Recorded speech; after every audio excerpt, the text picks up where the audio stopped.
Welcome, everyone. My name is Rondell Clay. I'm the Regional Director for the Eastern Region Training and Technical Assistance Center, a resource for the Administration for Native Americans. Cultivating and increasing the number of Native American language teachers is essential to keeping our languages alive and flourishing. The Administration for Native Americans at the Department of Health and Human Services and the Office of English Language Acquisition, or OELA, and the Office of Indian Education in the Department of Education have programs that assist in that effort. Today we are featuring a successful grantee from both ANA and OELA.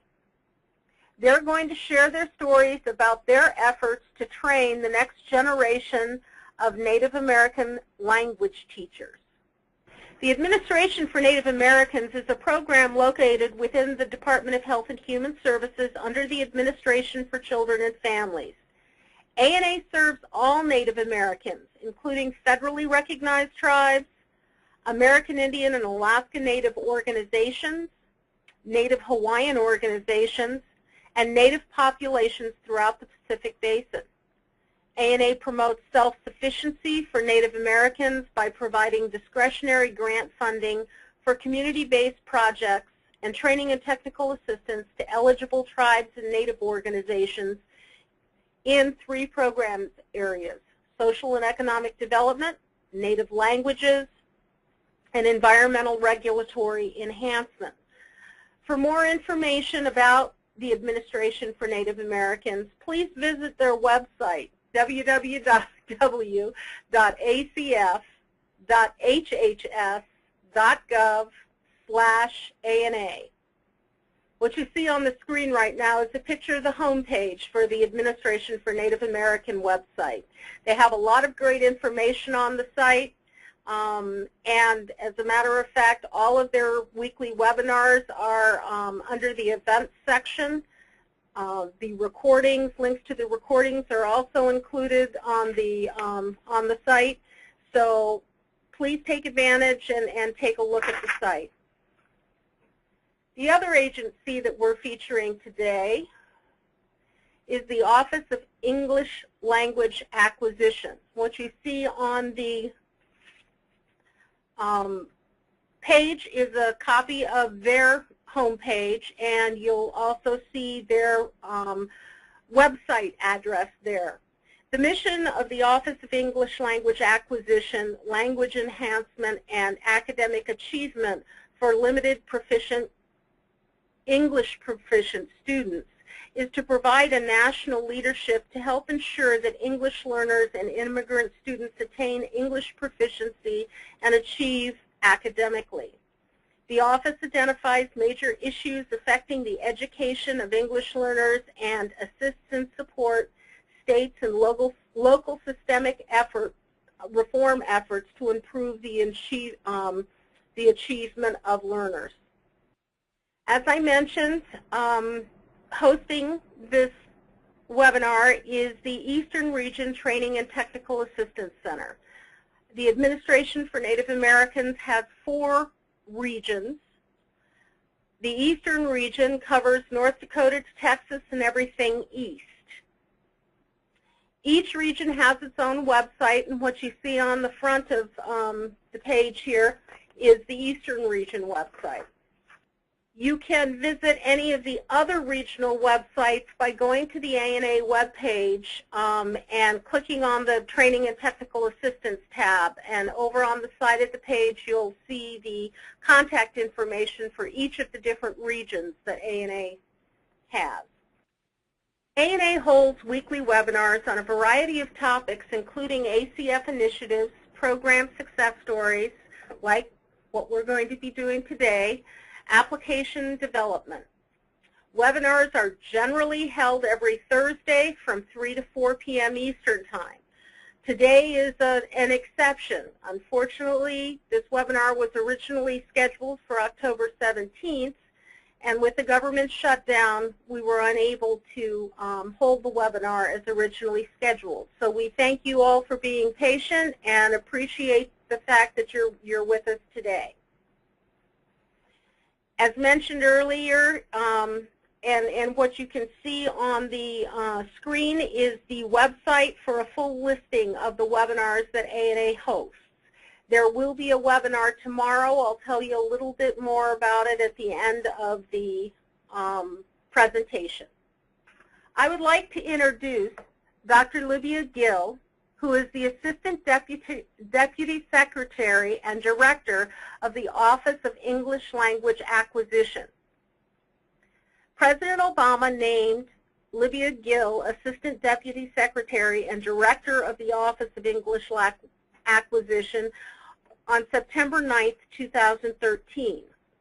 She is the principal advisor to Secretary Arne Duncan on all matters related to the education of English learners, now estimated to be about 10% of the total K-12 enrollment nationwide. As head of OELA, Dr. Gill administers programs under Title III of the Elementary and Secondary Education Act, which supports high-quality instruction for linguistically and culturally diverse students. The office also supports professional development programs for teachers. Dr. Gill, I'll turn it over to you. Thank you very much. Hello, everybody. I'm going to say good afternoon from DC because we are in the latter part of the day, and certainly want to welcome everyone to this webinar. On behalf of the Office of English Language Acquisition, we are delighted to be part of this collaborative effort since we share the belief that cultivating and increasing the number of Native American language teachers is absolutely essential to keeping languages alive and flourishing. Specifically under Title III of the Elementary and Secondary Education Act, OELA, as our office is called, is responsible for administering the Native American and Alaska Native Children in School program known as NAM, and the National Professional Development program known as NPD, which is a discretionary grant program that helps English learners develop proficiency in English at the same time meeting high standards for academic achievement. In addition, our office also manages programs to help teachers and other educational staff meet high qualification standards to better serve English learners in our country. OELA supports research and evaluation studies to inform both policy and also guide technical assistance. Currently, OELA is funding about 25 NAM projects and over 200 MPD projects nationwide. So it is really an honor, and it's a great pleasure that I get to introduce one of the MPD grant recipients today, Dr. Louise Lockhart. Dr. Lockhart will highlight collaborative efforts from a district in Arizona working with Native American English learner students. She will discuss effective teaching practices and in particular highlight the Dene Dual Language Teachers Professional Development Program, which is at the Northern Arizona University. And in conclusion, Dr. Lockhart will address frequently asked questions in working with Native American and Alaska Native EL student populations. We are very eager and excited to learn from Dr. Lockhart her insights, her strategies from her various background and experiences, and also to hear her recommendations. So I am very happy to turn this over to Dr. Lockhart and want to thank everybody who is joining us today. Dr. Lockhart? I'm here. Can you hear me? Yes, we can hear you. It's a beautiful afternoon here in Flagstaff, and so I'd like to begin by talking about our program. We prepare teachers to teach content in dual language, Navajo and English classrooms, and we believe that this inclusion of culture and language leads to increased academic achievement for our students. One of my students we were doing a math lesson in probability with a Navajo game, Sedil, and the student said, I've always wanted to write a paper about a Dene language immersion school, which would include science and math to be taught in Navajo. As we were doing this lesson as a group, we thought it would be a perfect way to explain the process of change. This change would be about teaching and how students learn best using their culture and language. Our project, which is, as Dr. Gill said, which is a Title III NPD project, we help meet the needs for highly qualified teachers by providing coursework leading to a master's in bilingual multicultural education, and also an Arizona Navajo bilingual endorsement.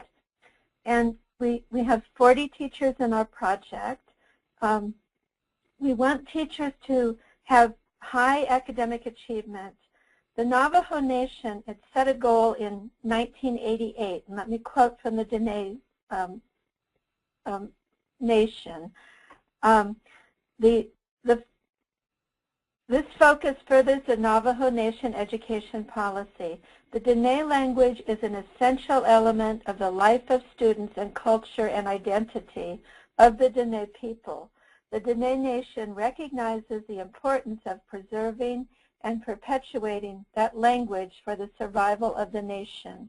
Instruction in the Dene language shall be made available for all grade levels in all schools serving the Dene Nation. With our project and with our teachers, we want to address issues of how our teachers can effectively resist monolingual language ideologies. And we also want to question how do Navajo language educators promote programs and policies which support bilingualism. In the next slide, again, we talk about our programs which have been prepared teachers for Arizona classrooms with full certification and a bilingual endorsement since 1985. We recognize that a culturally responsive teacher education program works to empower teachers to make institutional choices that honor their professionalism and language background. We believe that knowledge learned in one language paves the way for knowledge acquisition in a second language.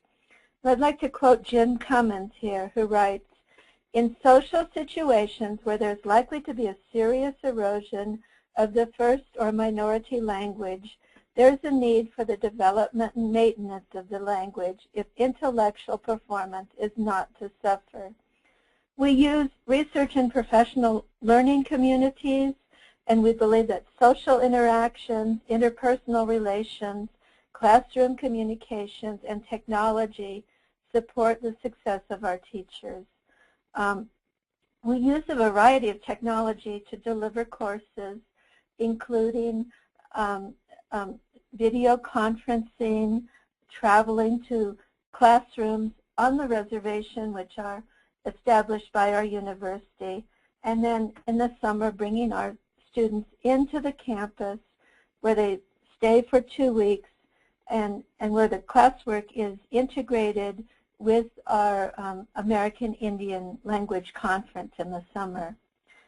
Again, we need to prepare teachers, which includes supervision and collaboration with experienced teachers. So we also have mentor teachers in the 7 school districts that we work with. And one of our instructors, Jenny DeGroat, is out in the Kayenta Unified School District this week, visiting teachers, observing them as they teach Navajo language lessons in their classroom. Again, these partnerships between colleges of education and the K-12 schools allows our students who are in the classroom now to apply what they're learning and to continue to work with college mentors and with mentors in those programs. If we can go on to the next slide. The next slide is a map of the Navajo Nation. And again, the Dene Division of Education surveyed 242 schools on the Navajo Nation, and they found that Navajo language and education courses are a legitimate part of a teacher education program.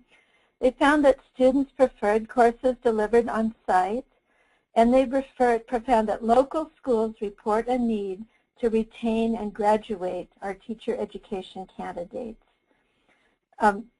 We work in several counties, but in one, Apache County, where the Chinle Unified School District, the Window Rock School District, and the Ganado School District, three of our partners, are located. This is one of only 38 county-level census divisions in the U.S. where the most spoken language is not English, and one of only 3 divisions where it's neither English nor Spanish. In Apache County, 58% of the population speaks Navajo at home, followed by English at home.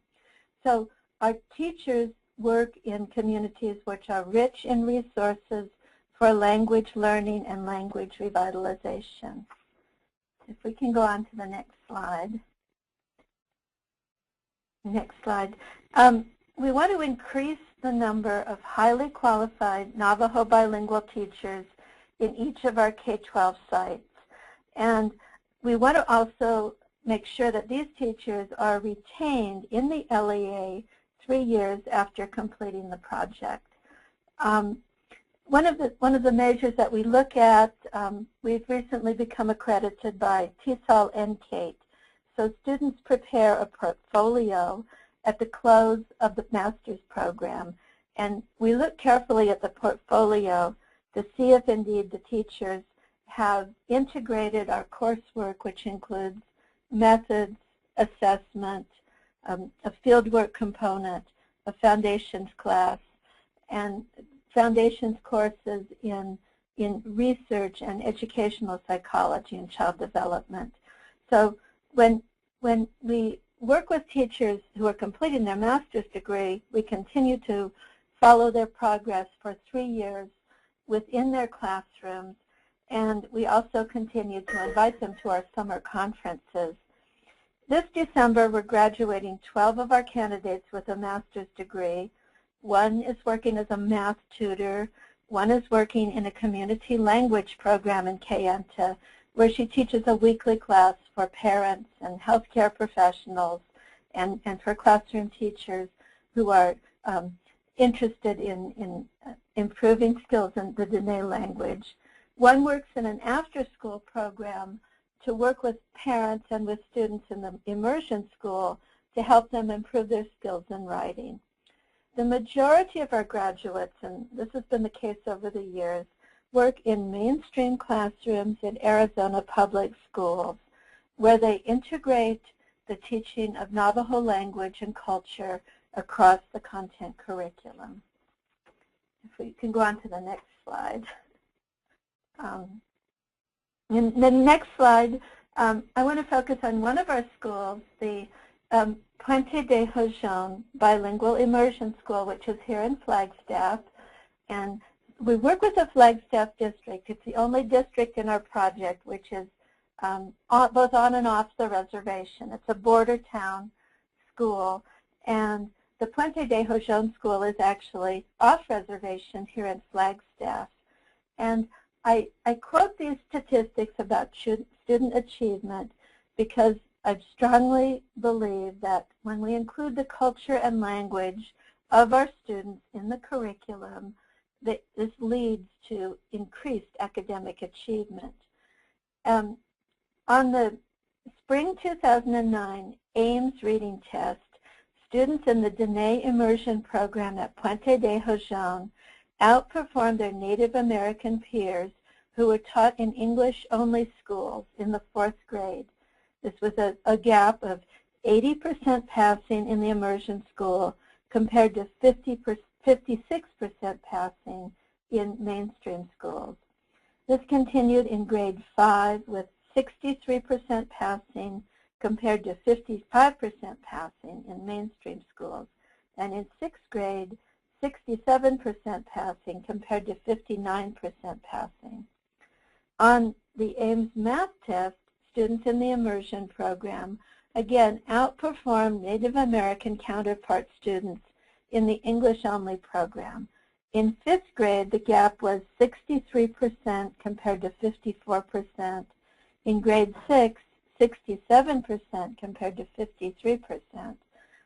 And again, English language learners in the Dene Immersion Program outperformed their peers in English-only programs in grades 3, 4, and 5 in reading and in 5th grade and 6th grade in math.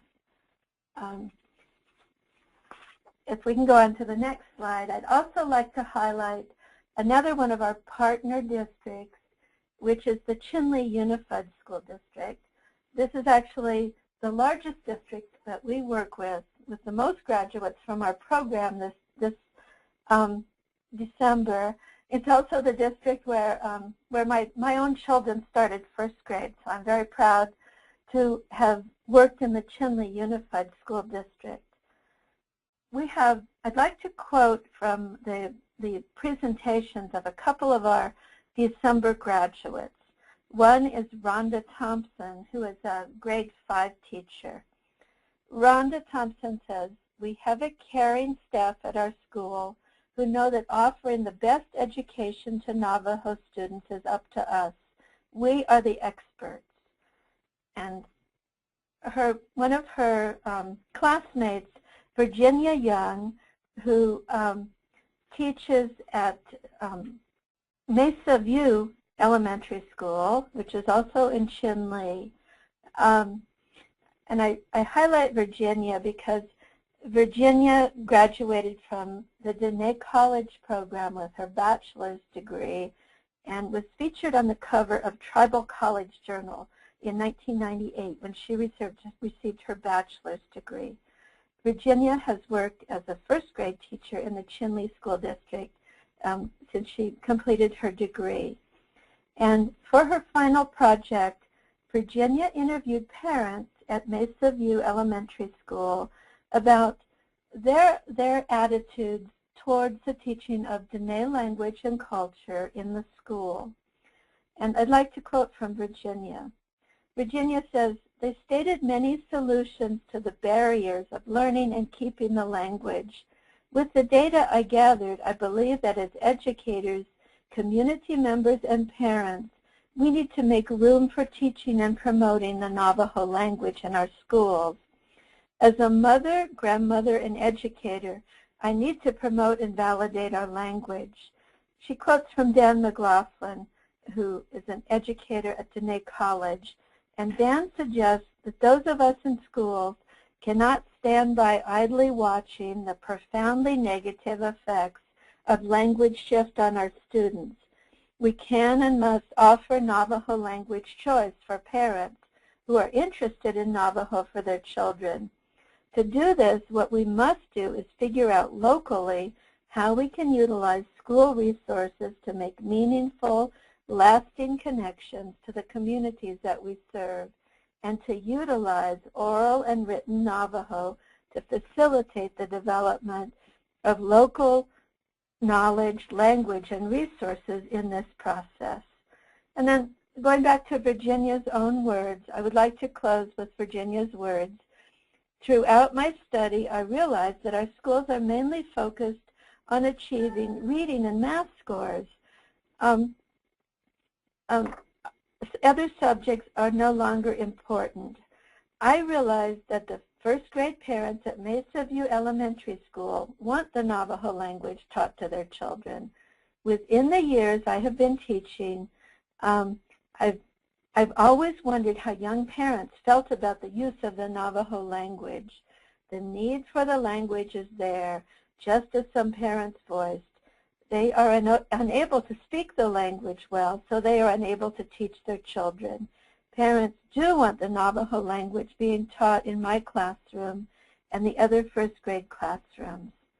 So again, I think we can learn from our teachers who are true advocates for future generations within their communities, and we can instill in them understanding of the history of the language and the professionalism which is required to to begin full immersion and dual language programs within their schools.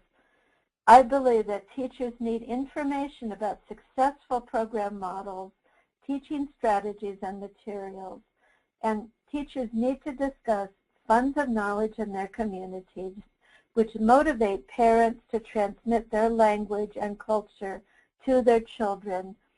And finally, our teachers need to establish settings in the community where children are fully immersed in their home language.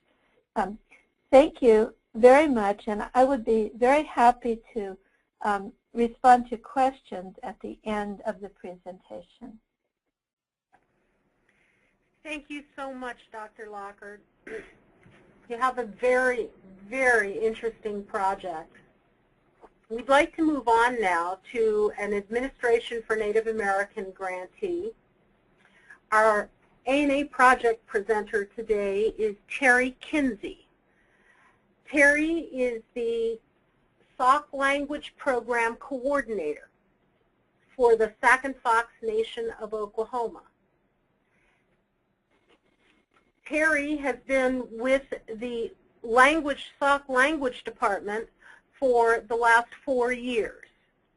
However, prior to joining the Sauk Language Department, Terry was in school, going to college, but was active in Native language advocacy. So I'm going to turn this presentation over to Terry Kinsey. Terry? I'm here. Good afternoon. My name is Terry Kinsey. Like she said, I'm the program coordinator for the Sauk Language Department. And I'd like to talk about how we developed a program using our Master Apprentice Program to create the next generation of native language teachers, Sauk language teachers. A lot of people are not familiar with what a Master Apprentice Program is. It is a realistic, achievable method for creating fluency in its speakers and in the learners, and it's a very viable means of creating leadership and professional success in young language revitalization leaders. It has been proven to achieve relatively rapid second language acquisition in Sauk, and it can, not just our style of Master Apprentice, but any type of immersion style of Master Apprentice program can achieve the same results. And it's not a magician's trick. It's not a bag of illusions. It's just a lot of hard work, a lot of time commitment, and it's just a big investment with your program if you decide to go this route. Whether you're using a standard model of Master Apprentice, which is one speaker and one learner, or if you're using a team-based approach, which is what we use, which is 2 to 3 speakers and 4 to 5 apprentices, meeting as a team, the basics are the same. There's no English. Immersion only for the entire time that you meet during your sessions. And as we've discovered, immersion language learning is the only way to create the fluency in your learners. This Master Apprentice program that we developed has proven successful in building young professional language teachers and also advocates and leaders within the language revitalization field. This is a very replicable program that we work with, and it's effective, it's accessible, and it helps to create the next generation of fluent language people that are willing to commit their lives to learning and teaching the native language. The one thing that all native language programs can agree on is that we need young people to take the lead and become the generation of teachers and the next generation of teachers of our languages. most of us don't have speakers or the time to wait for the kids from our immersion schools to grow up and 20, 30 years from now decide that they want to be the next language teachers. We need teachers now. We need teachers. Some of us need them like 10 years ago. Some of us need them like today. And others have maybe a year or two, like the Sauk Language Department, before we're out of our first language speakers. Long-term programs need to develop a system to attract young people to their programs, to language learning, to become passionate about the language so they can become the future speakers and teachers and leaders, not only within the language revitalization program itself, but within the tribal system itself, because it's been proven that tribal leaders who have an invested interest in preserving the language are those who are the most supportive and become the biggest advocates of the language programs that we work with every day. And even a small amount of young people that are learning the language, that are becoming proficient, can extend the life of the language by another 40 to 60 years. A lot of people have come to the department to look at the model that we've created, and they think that we have some hocus pocus going on, or, you know, it's like bam, bam, bam, and you kick out a fluent speaker. And that's just not true. We made a commitment 4 years ago to invest time in immersion learning. No English, only immersion during the sessions. Everything from that decision 4 years ago has been created from that original decision that every day we meet for 4 hours in a no English immersion environment. And the programs have developed from there. They've become more sophisticated. We've developed a better resource and content, a better curriculum, and better resources. But the original plan still stands. Every day, 5 days a week, 4 hours a day, no English, Sauk only. All Sauk, all the time. Over the first 3 years of our program, we invested 2,952 hours of Sauk-only immersion language learning. It's been our experience that unless you develop a structure that allows for intensive learning consistently, more than 50 minutes a day, more than once a week, it doesn't matter what your methodology is. If you don't invest the time, you're not going to develop fluency in your second language acquisition learners. And then if you don't also join the fluency with the models of learning for your young people, they are not going to develop the leadership and professional skills that are needed to carry the language programs into the future.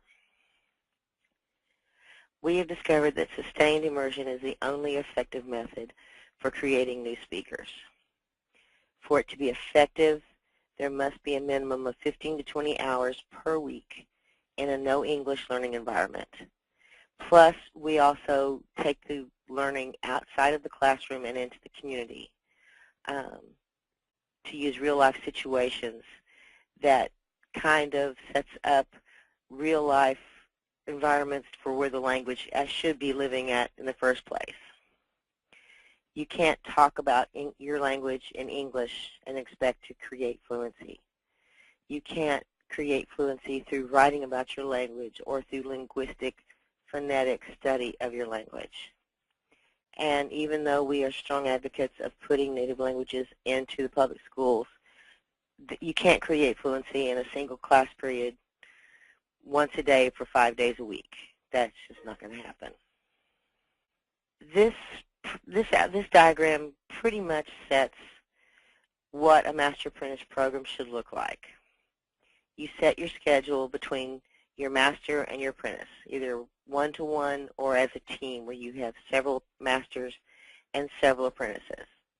And you make the decision at that time that during these sessions it's no English whatsoever. You make a commitment to do it a minimum of 80 hours a month, and it's you start out with oral communication. You work daily activities in the language. Even if the learner doesn't understand, they're getting the immersion learning just like a child would. They're acquiring the cultural knowledge and the games, and as they go along, they can do self-assessments to realize, I'm getting better, I understand. They can provide more demonstrations of being able to speak the language.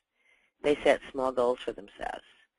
And then when they hit those goals, they either keep the same schedule or they expand their schedule. And it's basically a never-ending circle of learning, both between the speaker itself, who is, in most cases, hasn't spoken the language or has had limited opportunities to speak the language. And the more the speaker speaks the language, the more they remember, the more sophisticated their language becomes, which in turn creates a better system of passing it on to the learner, who is learning basically as the speaker goes along. So we've discovered that this is a very valid program. When we designed our team-based Master Apprentice program, fluency was the primary focus, but we also focused on the fact that when these young people became conversationally fluent, we wanted them to have the skills in language instruction, content development, time management, and the other skills that they need in a classroom so that they would be effective, quality language teachers of Sauk, so that they could take their skills and pass them on to the next generation of speakers. Sometimes when you work within a language program, you get stuck in a rut, and you think you're going along pretty good, everything's going great, and then you suddenly realize you don't know where you're going from there. We hit that wall a few times, and so it's been our experience that when you bring in outside professionals to evaluate the progress of language acquisition that your team is making, and to also provide the training in those skills that just being in a Master Apprentice immersion language environment do not provide, the skills that create the next generation of teachers. This has been very successful for us, and over the last 3 years we've had 18 different outside specialists provide training in the different skills needed to become language revitalization professionals. 3 years ago, we brought in these two young people. Catherine Grant is a tribal member. She had been in periodic community classes, but at the time when she joined as an apprentice intern, she had no understanding of Sauk. She could say words like dog, blue, hello, thank you. But in terms of actually understanding conversation, she had none. Mosiah is a conversationally fluent Kickapoo speaker, which linguistically is very, very similar and in some cases even interchangeable with Sauk. But at the time that he came in, he did not have any experience in actually speaking Sauk. At the end of 2 years that these young people were with us, based on the team-based Master Apprentice program that was designed almost 4 years ago, they had completed both individually 500 years of curriculum and designing material and lesson plans, 500 hours of training in Algonquin linguistics, language materials, and native language teaching techniques, 500 hours of specialized training in classroom management, time management, language learning, and total physical response storytelling learning methodology, which is what we base our lesson plans and curriculum that we take into the classrooms. And they also completed 1,500 hours of Master Apprentice language learning with the speakers. And then as part of the requirement, they had completed 150 hours of language instruction and public presentations to develop their skills in speaking in public that would carry them through into the classroom. At the end of approximately 16 months from the beginning that they both started in August of 2010, Both of these young people were tribally certified and professionally evaluated as being conversationally fluent in Sauk in 16 months.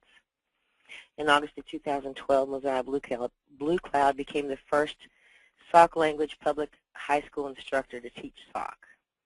In August of 2013, Sauk Level 2 class was added to Mosiah's course load. In August of 2013, Katie Grant became the Sauk language instructor at another public high school here within the jurisdiction. And there are already plans to add a Level 2 Sauk class next fall. Recently, both Katie and Mosiah became the first native language teachers to be certified by the Oklahoma State Department of Education under their new Native American language rule, which has been an opening for native language teachers to become involved with the public school system. Because of the certification, all Sauk language courses are now eligible to become world language credit courses, which gives them credit for graduation as opposed to just an elective course. Both of these young people, these two new teachers and instructors, have demonstrated professional competency in language instruction, curriculum development, actually leading the Master Apprentice sessions with the elders. They have demonstrated Sauk language in multiple public presentations. They have created fluency development, lesson plans. They have done linguistic research, and they have created a wealth of language material that they take into the classrooms every day. Based on our Master Apprentice Program team-based, we created a teaching staff that is capable of walking into any public high school language course, setting it up, and creating and teaching Sauk language within a public school environment. We were really pleased with the way things turned out with our classes and Katie Mosiah's success in developing the public high school courses.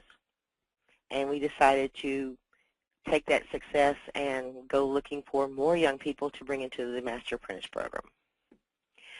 We conducted several major recruitment efforts within colleges, high schools, communities, and every single one of them failed miserably in attracting a pool of young people who wanted to join the Sauk Language Program and the Master Apprentice Program.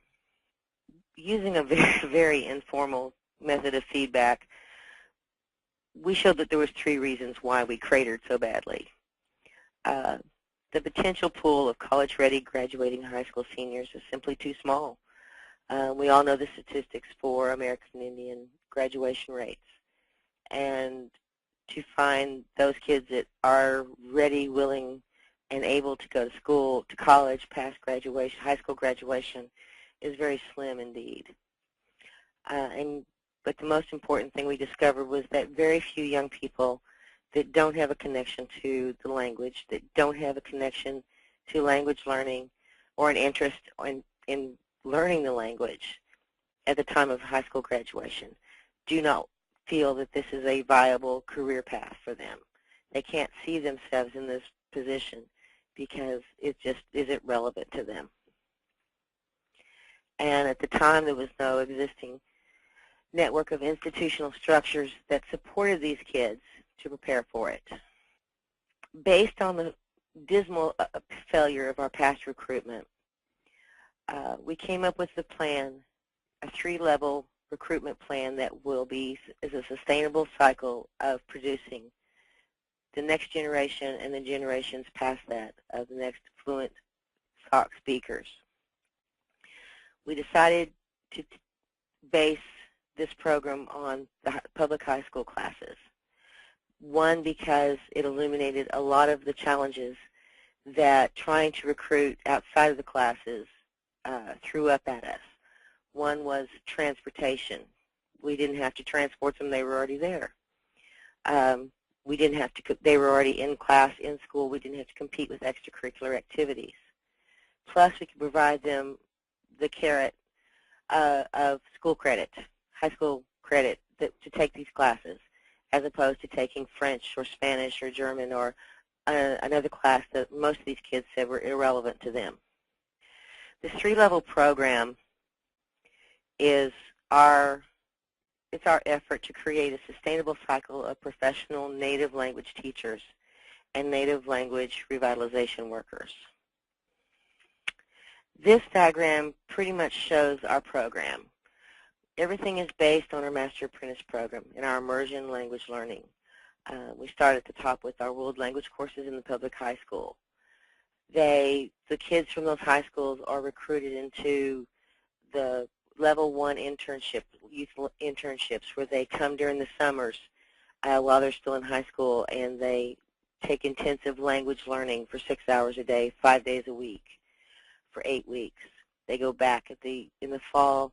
They go back into the high school classes, and then when they graduate, these kids are encouraged to go through a college program, the Tribal Languages Concentration Program, where they get college credit for learning Sauk, as well as completing their degree and learning native language teaching methodologies. And then when they graduate, they are the next level of public high school teachers who go back into the schools and start the cycle all over again. We've been moderately successful. We have one student right now. We soon hope to have 2 students entering the college program. This basically tells how we do this. Our graduating senior youth interns are recruited into the Tribal Languages Program. They learn the Sauk language while they're simultaneously finishing their college degree. Upon college graduation, these interns become the next level of instructors, return to the community, and start the cycle all over. We conducted a pilot program of our Summer Youth Initiative this past summer. We had 8 young people recruited from the first high school class, from community classes, and the success rate, we anticipated a 50% attrition rate. Not one student dropped out. And the language retention rate was astounding from day 1 to the last day. Just the amount of language that these kids absorbed was just absolutely amazing, and we were more than pleased with the results for the entire program. They spent 6 hours a day, 5 days a week, for 8 weeks in intensive language learning with the director, with the instructors, and here you can see these young people. Katie Grant, one of our instructors, is in the middle, and the 2 lovely ladies in front are 2 of our master speakers. I found this quote, and I think it is most appropriate for native language programs. Second language acquisition is first and foremost a time equation. The challenges of learning another language are immense, yet millions have achieved some degree of fluency in at least one other language. Those who achieve true fluency do so because they put in dedicated, consistent effort over a long period of time. Claiming that they did otherwise is tantamount to fraud. Language programs that are dedicated to creating fluent speakers put in the time, and they are strict on the no English policy while they're learning their language. And that has been the basis of our success, and that is the basis that we will continue to work with as we draw in more young people to follow in the steps that Katie and Messiah have chosen, and that's where our future is headed. Thank you for listening to me. Thanks, Terry. Great presentation. We have quite a few questions that have come across. It is now 4 o'clock, so we have reached our hour. If you have to leave us, we're very sorry. We are going to continue on for another 5-10 minutes, depending on questions. If by chance you aren't able to stay with us, in the note pages that we will be handing out, we give Dr. Lockhart and Terry Kinsey's email addresses so you can talk to them further about their programs. In addition, we're going to take some of the questions that we've gotten today, typed in questions, I should say, because I can't read mine. But we're going to take the typed in questions and we're going to start posting them on the ANA Google Plus Native Language community. And on the same page that you see Dr. Lockhart's and Terry Kinsey's email address, we have the website address for the Native Language community. And we certainly hope that you'll take the time to join the community and participate in discussions that we have there. So let's go back to the questions. And there are quite a few of them coming in. The first one is from Pat Campaniero, and I believe it's for Terry Kinsey because it came in right after Terry started speaking. The question is your model useful to students of language as well as teachers? Yes. We base our program when we are developing our teachers, but it is an effective, reliable program to develop, first and foremost, conversationally fluent speakers. That has always been our focus, and will always be our focus, is develop the next generation of conversationally fluent speakers. Great. Thank you, Terry. Another question for you. What are the age range for your apprentices?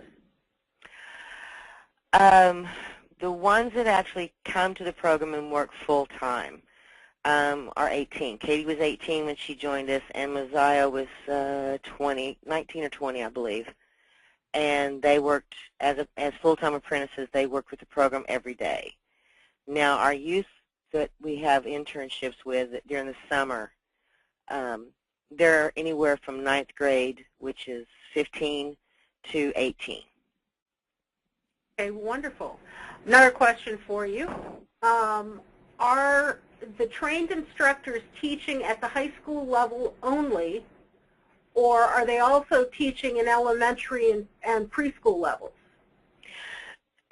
They are qualified to teach at the lower levels, but as I said, we're trying to create a sustainable cycle of native language speakers and teachers, and so we only have 3 speakers remaining, first generation speakers. So we're trying to develop a system of getting more native language speakers like Katie and Mosiah. So we're focusing on the high school level.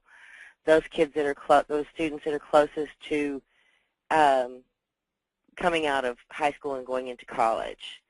The more teachers we educate, the more teachers that become conversationally fluent, as well as certified by the state to teach native languages in the public schools, we will go into lower levels of the schools, middle school, elementary, but right now we just don't have the manpower or the staffing. And like I said, we're kind of racing against the clock to develop our system so that before we lose our last remaining speakers.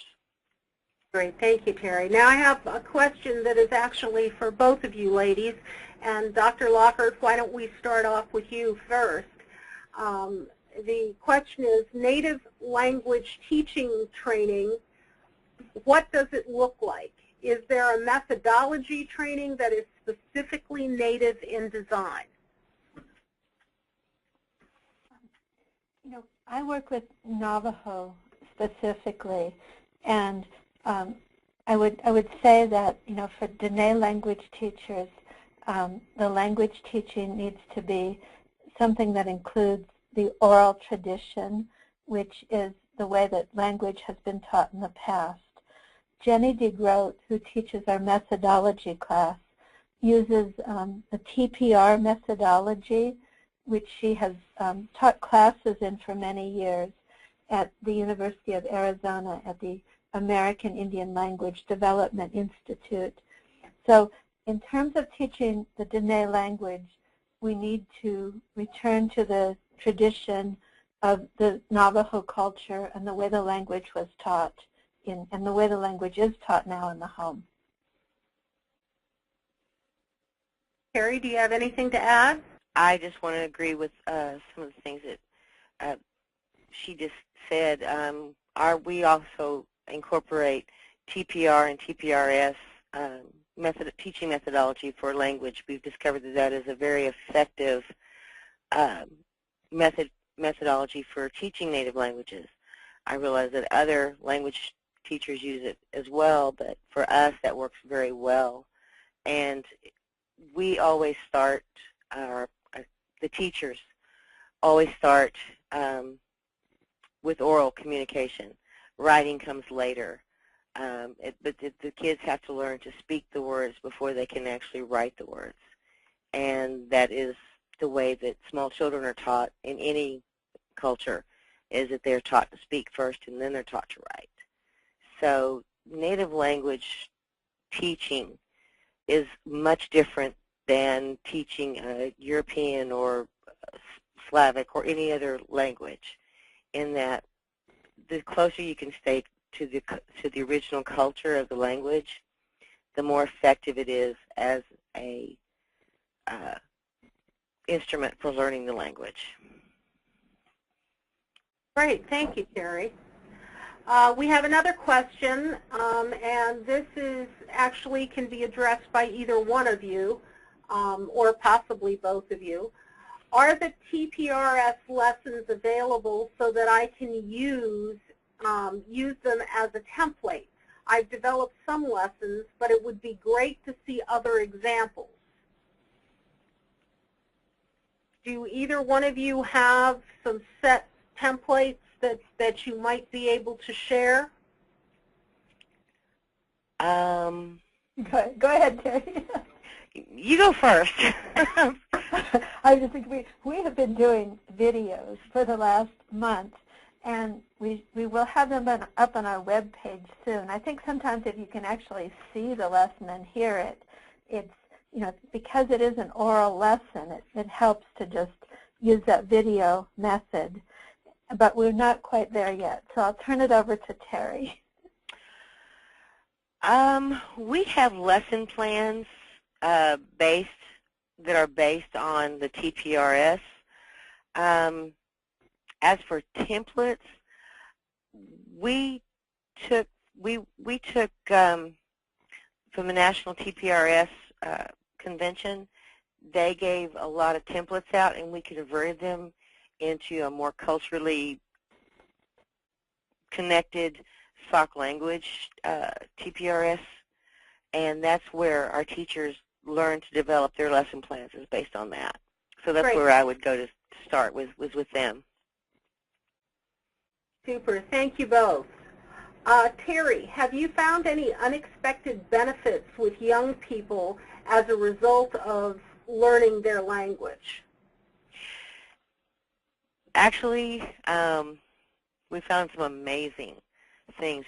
Our first year with a Sauk class in the high school, we ran the statistics at the end of the first year last spring, and just because of the type of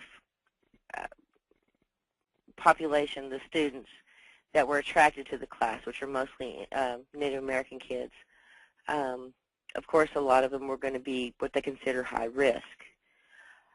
The statistics showed that the overall grade improvement and academic improvement of these kids rose, their attendance levels rose, and a lot of these young people were going back home and teaching what they learned in the school to their little brothers and sisters.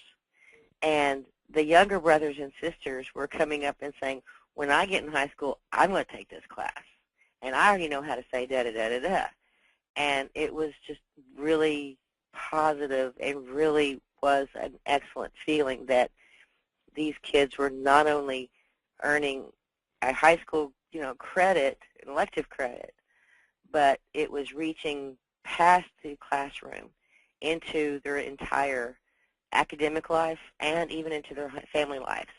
And that was a very positive feeling for us and very positive result from this class, and got us very excited about adding more classes in there. Great, thank you, Terry. Dr. Lockhart, same question. I know that you addressed the benefits, the academic achievement benefits, but have there been any unexpected benefits with the young people from your young teachers from your program? Well, two of the teachers had babies while we were doing this master's program, and they're both aware that they need to use Navajo language with their babies, and so they've made a real effort, not only in their classroom but with their infants, to include the language in all situations. So it's a matter of finding the kind of resources and then using the language whenever possible. I think everyone in the program realized what powerful skills that they have and how they must continue to use the language in all situations. Wonderful. Thank you, Dr. Lockhart. Terry, you were talking about conversational fluency. We have someone asking if you could define what you mean by conversational fluency. The person who is asking the question is an SLA expert who trains in-service teachers in a NPD program, and most of their learners require 5 to 7 years. How many words will conversational fluency be in 16 months? I don't know how many words. I don't think we've ever counted them. But conversationally fluent, we use the ACTFL, the American Council on Learning Foreign Languages, teaching foreign languages. We use the intermediate high guidelines to define any of our speakers as conversationally fluent, which means, from what I understand, it means that in most situations, in most conversations, the learners have complete or 95% understanding of the conversation of a first language speaker. That's my understanding. I don't know how many words that is. Like I said, we don't count the words. We base it on understanding and the ability to converse in the language at a very sophisticated rate. Great. Thank you, Terry. I have a question for either one of you. How effective are online language programs, say via Skype? Do either of you have any background with that? No, we don't. You know, the University of New Mexico teaches Navajo online. They've started this last year, and they've had success in reaching learners who would not be able to travel to Albuquerque to attend class. So, you know, there are resources for teaching language online. You know, Dr. Taft in Alaska has been teaching Athabascan languages on the telephone even before we had Skype. So, you know, whatever works to get language learners together, we can form a community of learners and use technology.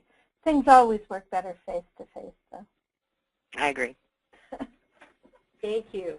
We're getting down to the end, ladies. I appreciate you hanging in and addressing these questions.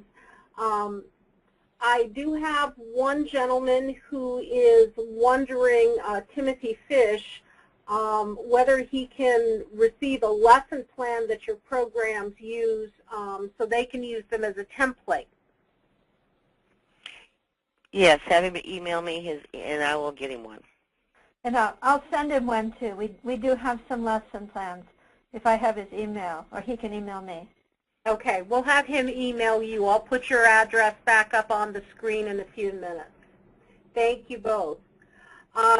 Terry, do you have a training and teaching curriculum for your master speaker? No. We developed, over the first 3 years we developed a Master Apprentice teaching book. And there are 16 sections where kind of levels of where the content is, it's focused and it's directed content learning, instead of just like we've been, some people that don't know think you just sit around and talk Indian all day.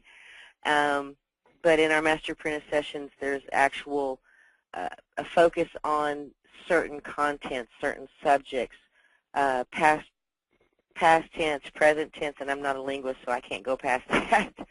I'm the administrator. I'm not a linguist. But it's actually very focused, and it's the group that focuses on it and brings out the language from the speakers in terms of context and syntax. Context, I meant. Not just, they don't stand up there, they're 84 and 86. They don't stand up there and teach. It's within a conversational environment.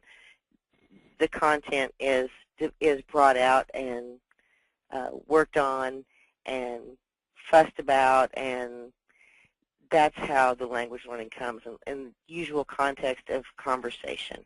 There's not they don't stand at the front of the room and teach. It's within a conversationally Sauk-only environment that the language is taught. Does that make sense? Mm-hmm. Okay. Another question. Do elders have input regarding the content taught in the high school? The content that is taught in the high schools is the basic beginning Master Apprentice content that we started with almost 4 years ago. And that was input, a lot of the input was from the elders, the speakers. They helped develop that early beginning content in terms of what direction it should go and what it should focus on that would make the most sense to very beginning learners. So I guess, yes, that's a roundabout way of saying, yes, they did have input into what the high school classes are teaching. Dr. Lockhart?